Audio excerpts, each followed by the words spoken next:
Assalamualaikum warahmatullahi wabarakatuh. Nama saya Nabila Hananda Pratiwi dari kelas Komunikasi Data dan Jaringan Komputer R04. Di sini saya akan menjawab soal UTS. Nomor 1, saat ini perkembangan jaringan komputer sangat pesat. Berikan penjelasan terkait perkembangan jaringan komputer terkini dalam kaitannya dengan komunikasi data. Jaringan komputer telah diperluas untuk mencakup internet, telepon, dan layanan video terbatas. Suara, video, dan komunikasi data didasarkan pada teknologi internet. Komunikasi dalam jaringan ini dimulai pertama kali tahun 1960. Jaringan komputer telah membawa sesuatu yang baru ke dalam dunia komunikasi. Misalnya, penyimpanan informasi yang telah dilakukan oleh manusia sejak dulu dan masih berlangsung hingga sekarang. Praktek penyimpanan informasi ini semakin berkembang seiring dengan perkembangan internet sebagai media komunikasi sejak tahun 1990-an. Internet adalah sebuah jaringan komputer publik di seluruh dunia. Internet menyediakan akses ke sejumlah layanan komunikasi, termasuk World Wide Web, dan membawa email, berita, hiburan, dan file data. Selain internet, jaringan nirkabel juga mengalami perkembangan yang pesat, di mana contoh dari jaringan ini adalah komunikasi data dengan menggunakan inframerah dan Bluetooth. Apabila dibandingkan dengan tahun 1990-an, perkembangan jaringan komputer saat ini sudah pasti jauh lebih maju. Hal ini didasari oleh beberapa indikator. Yang pertama, penggunaan jaringan secara umum pada institusi dan perusahaan menggunakan jaringan LAN atau jaringan lokal untuk saling berkomunikasi. Yang kedua, banyaknya internet service provider yang menjamur untuk menyediakan layanan koneksi internet. Lalu yang ketiga, berkembangnya berbagai macam software dan hardware yang dapat dengan mudah melakukan koneksi ke dalam internet. Lalu yang keempat, berkembangnya grafik user interface yang memudahkan user untuk terhubung ke dalam jaringan komputer. Yang kelima, dapat dilihat dari perkembangan web. Sekarang kita sudah berada dalam era web 3.0 yang merupakan generasi ketiga dari layanan internet berbasis web. Web 3.0 juga sering disebut sebagai semantic web.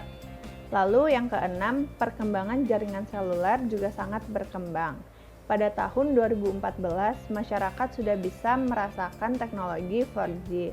Lalu semakin berkembang, pada tahun 2016 sudah muncul teknologi 4G LTE. Dan yang terakhir, pada tahun 2017, penggunaan PC berbasis cloud sudah menjamur, diiringi dengan munculnya laptop serta mobile cloud yang semakin berkembang dari tahun ke tahun. Nomor 2, jelaskan perbedaan antara point-to-point dengan point-to-multipoint. Gambarkan serta jelaskan kelebihan dan kekurangannya. Point-to-point menggunakan skema 2 titik. Protokol ini digunakan untuk menghubungkan dua device dalam suatu jaringan. Contohnya, koneksi antara sebuah router dengan sebuah router lainnya menggunakan kabel cross, dan koneksi antara laptop atau komputer dengan laptop atau komputer lainnya dengan menggunakan kabel cross. Kelebihan dari point-to-point, yang pertama, jaringan lebih stabil, dikarenakan access point hanya akan memancarkan sinyalnya ke satu station saja, sehingga throughput yang dihasilkan akan maksimal. Lalu yang kedua, maintenance lebih mudah jika terjadi interferensi karena proses tuning channel tidak akan mengganggu link yang lain. Lalu yang ketiga, bandwidth yang dialirkan melalui media wireless akan sepenuhnya diterima oleh satu station saja. Lalu yang keempat, cocok digunakan untuk kebutuhan jarak jauh, karena umumnya antena yang dipakai yaitu bertipe grid, yaitu memiliki sudut pancaran lebih fokus ke satu titik saja. Lalu yang terakhir, tidak memerlukan software administrasi jaringan khusus.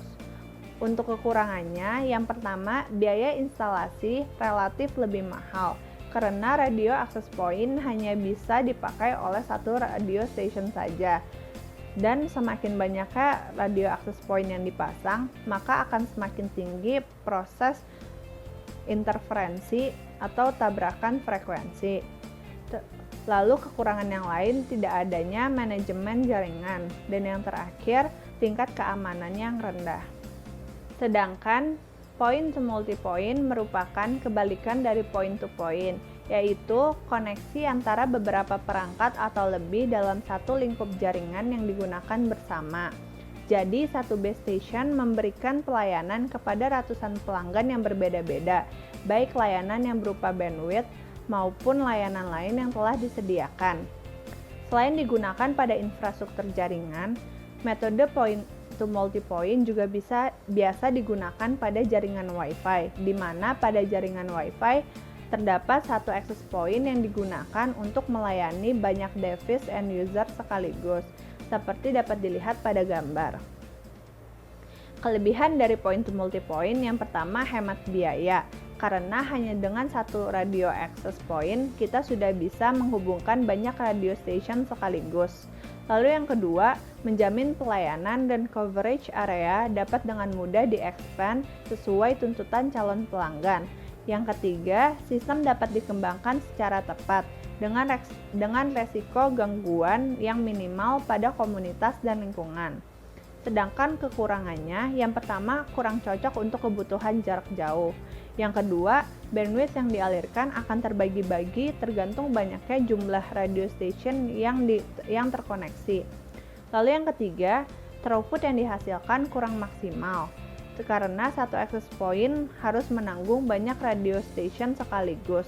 Lalu yang terakhir, sulit maintenance jika terjadi interferensi di salah satu titik, karena proses maintenance akan berpengaruh ke semua station yang terkoneksi ke access point yang sama. Nomor 3, beri penjelasan lengkap terkait model OSI. OSI atau Open System Interconnection merupakan standar komunikasi yang diterapkan dalam jaringan komputer. Standar itulah yang menyebabkan seluruh alat komunikasi dapat saling berkomunikasi melalui jaringan.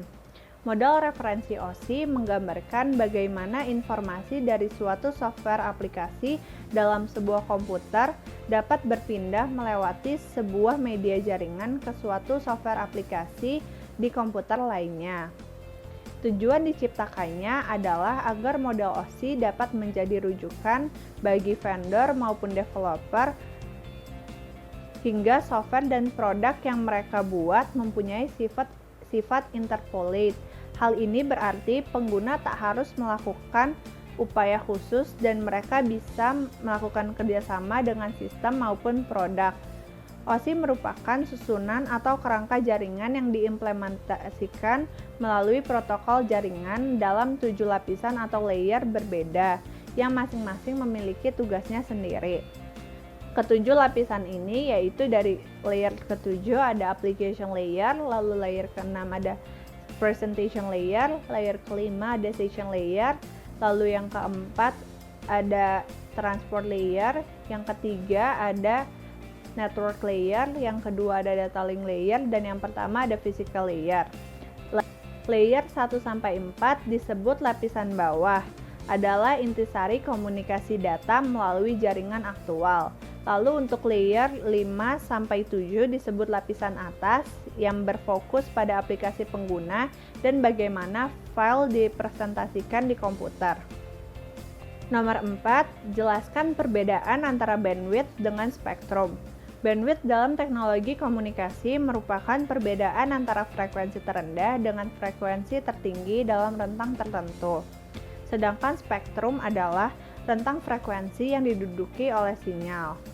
Spektrum dan bandwidth merupakan suatu elemen yang sangat dibutuhkan dalam dunia telekomunikasi data, terutama pada transfer data nirkabel, di mana spektrum merupakan rentang gelombang elektromagnetik yang ada di bumi yang digolongkan dalam beberapa kelompok menurut panjang gelombang dan frekuensinya, sedangkan bandwidth merupakan frekuensi yang digunakan dalam mentransfer sinyal data.